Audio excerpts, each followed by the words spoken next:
საპროტესტო აქცია გაიმართა დღეს აჭარის ფინანსთა და ეკონომიკის სამინისტროსთან. უწყების წინ ელექტროენერგიის მიწოდების მოთხოვნით ქალაქის ტერიტორიაზე სხვადასხვა ობიექტებში თვითნებურად შესახლებული ადამიანები შეიკრიბნენ. მათი მტკიცებით სამინისტროს აჭარის უმაღლესი საბჭოსა და მთავრობის თავმჯდომარისაგან დაევალა ეშუამდგომლე ენერგოკომპანიასთან და უზრუნველეყო შუქის მიწოდება. თუმცა სამინისტრომ ენერგოპრო ჯორჯიას ელექტროენერგიის მიწოდება მხოლოდ ხელვაჩაურში ყოფილი 53 ბატალიონის ტერიტორიაზე სთხოვა. რა ნიშნით შეარჩია მინისტრმა ობიექტი ნახეთ დღის მთავარ გამოშვებაში.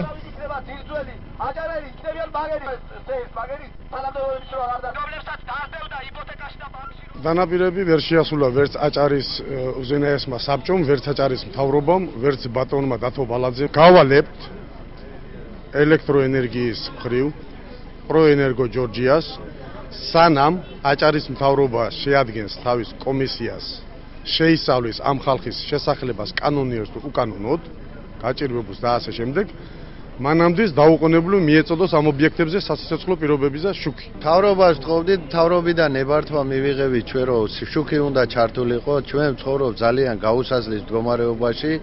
მოგცეს ნებართვა და არ ჩაგვირთო შუქი. ფინანსთა და ეკონომიკის სამინისტრომ გვითხრა უარი.